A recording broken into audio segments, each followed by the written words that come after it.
Learning objectives.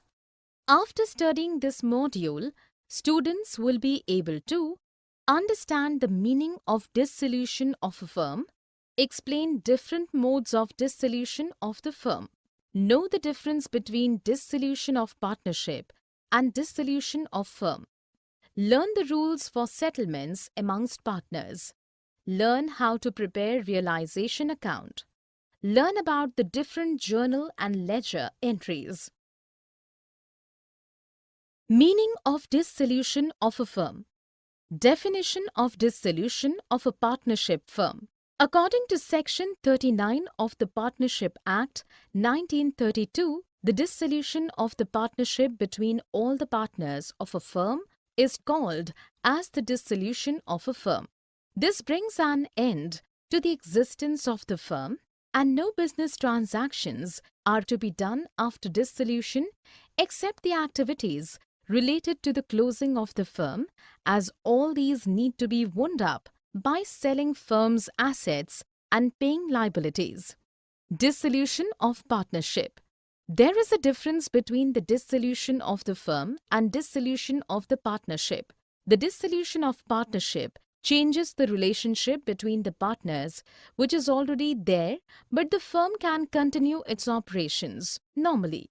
The dissolution of the partnership may happen in the following ways: change in existing profit-sharing ratio among partners, admission of a new partner, retirement of a partner, death of a partner, insolvency of a partner, completion of the project, expiry of the period of partnership. Dissolution of firm. Dissolution of the partnership firm can happen without the involvement of the court or with the involvement of the court. When a firm dissolved, then the partnership between the partners also get dissolved. There are many ways in which the dissolution of the firm happens. Ways of dissolution of a partnership firm.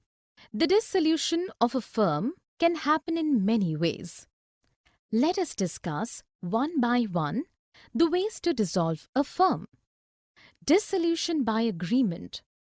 A firm can be dissolved by the consent of all the partners or as per the contract between the partners. Compulsory dissolution. A firm dissolution is compulsory in the following cases. A. When all the partners or all but one partner become insolvent and become incompetent to sign the contract. B. When firm gets involved in the illegal business. C.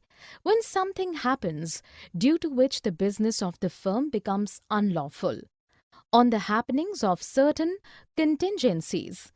As per the contract between the partners, a firm can be dissolved. A.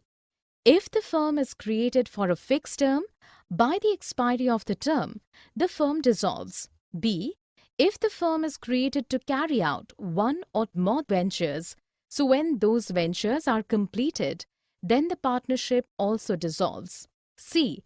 Due to the death of the partner. D. By the formal judgment of a partner as an insolvent. Dissolution by notice. In case the partnership is on will, then if any one of the partner gives a notice in writing to another partners for the intention of dissolving the firm, then the firm gets dissolved. Difference between dissolution of partnership and dissolution of firm. Dissolution by court. A court may allow the partnership firm to be dissolved due to the following reasons. When a partner becomes permanently disabled to perform his duties well, when a partner becomes insane, when a partner misconduct and which can harm the business, when a partner breaks the partnership agreement, when the business of the firm cannot be carried on except at a loss. Difference between dissolution of the firm and dissolution of partnership. Termination of the business. In dissolution of the partnership, the business of the firm is not terminated, whereas in dissolution of the firm, the business is closed. Settlement of assets and liabilities. In dissolution of partnership, the assets and liabilities are revalued and new balance sheet is prepared, whereas in dissolution of the firm, assets are sold and liabilities are paid off. Court's intervention. In dissolution of partnership, the court's involvement is not required as it is dissolved on the mutual consent between the partners, whereas in dissolution of the firm, the court may intervene.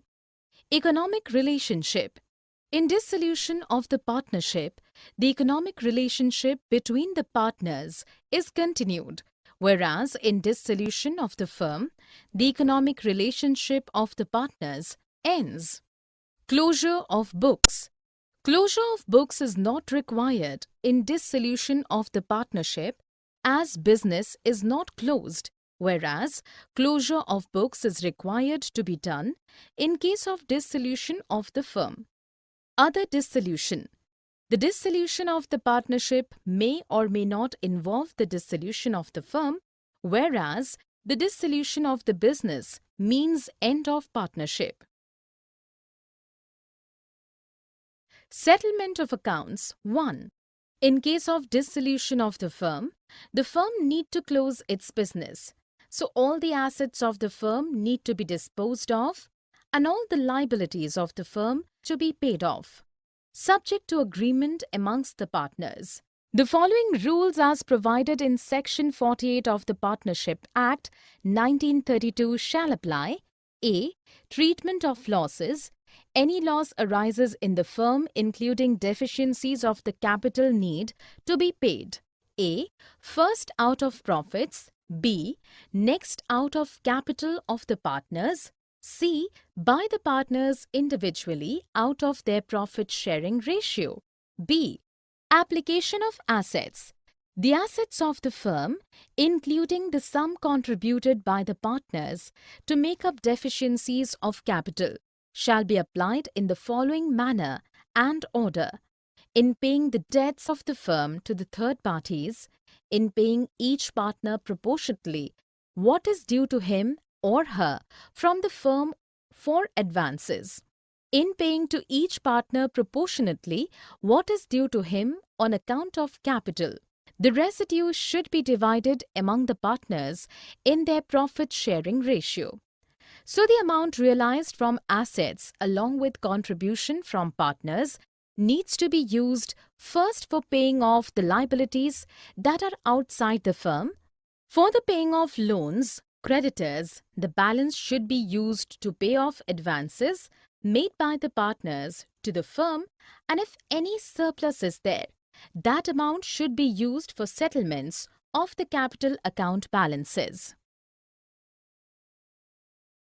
Settlement of accounts 2.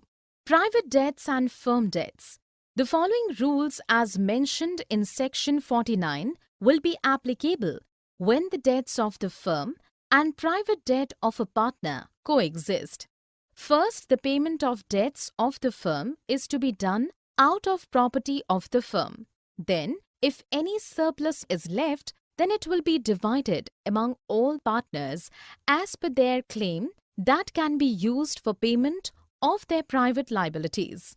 The private debts will be settled first out of the private property of any partner, and if any surplus is left, that will be utilized for payment of firm's debts in case the firm's liabilities are more than the firm's assets.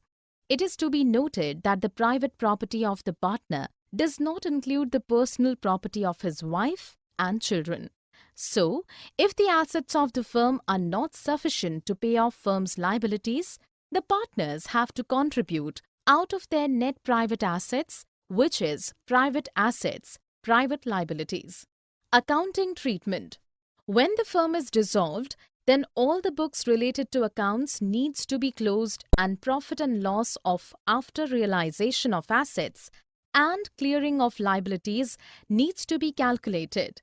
We have learned earlier also that a realization account is to be prepared to find out net profit or loss after realization of assets and clearing liabilities, which is to be shared by the partners in their profit-sharing ratio. Journal entries in case of dissolution of firm 1. Journal entries.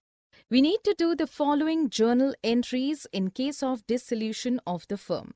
For transfer of assets, all asset accounts excluding cash, bank and the fictitious assets need to be closed by transfer to the debit side of realization account at the book value. Sundry debtors is transferred at gross value and the provision for doubtful debts is transferred to the credit side of realization account with liabilities. The same thing will apply to fixed assets if provision for depreciation account is maintained. For transfer of liabilities, all the accounts related to external liabilities, including provisions, if any, are closed by transferring them to the credit of realization account.